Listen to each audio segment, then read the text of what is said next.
Hi guys! In this vlog, pupunta tayo sa Gaisano, Capital, Surigao. And I'm going to speak about local e-commerce and dropshipping. So, Chamber of Commerce Surigao and DTI invited me to speak. Parang kinakabahan na nga ako eh. So, I'm helping hundreds of business owners, e-compreneur, to learn e-commerce and dropshipping sa Luzon, Visayas, and other parts of Mindanao. And this is the first time mag-speak ako dito sa lugar namin. Okay, so abangan niyo yun. I'm also with my team right now. Pakita kayo.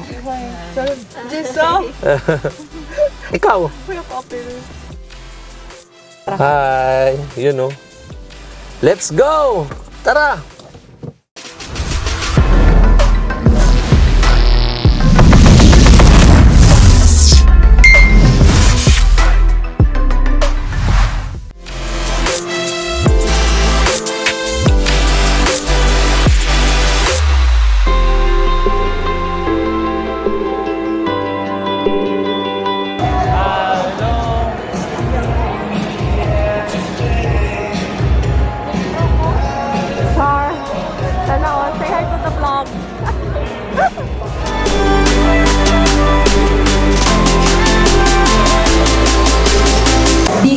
Surigao Norte, Sir Arnold, good morning, sir. Sumugin sa atong mga micro businesses. Provincial Municipal Development Council o co-chairman sa regional Chairperson of the NSC Development Council. With the vice Makalaro ito sa inyong pagkalinganan. Kaya ang gobyerno nila ipakita kung may pagkaroon.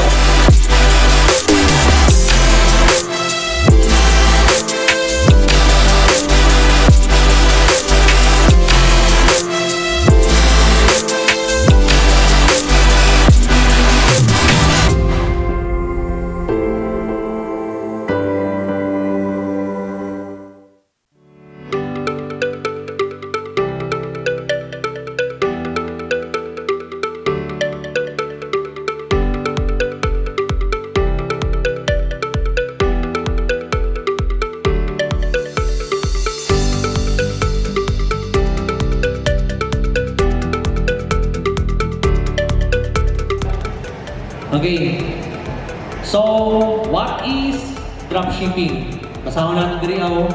Dropshipping is a retail fulfillment method where a store doesn't keep the products it sells in stock. It purchases the item from a third party and has it shipped directly to the customer. So pasabot ana is wala sa imuha ang product, pero pwede ka makita, pwede ka mamaligya ng product na waya sa imuha. Okay, kung saan may ato ibaligya sir kung may ato product, just the images na nasa imuha store. Mura na siya yung ibaligya.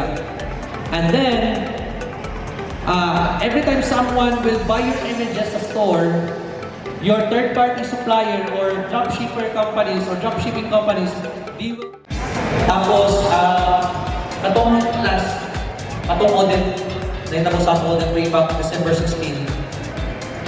For 2 weeks, wala akong access sa internet. Or tapos niya kami sa butuan para makapag-internet.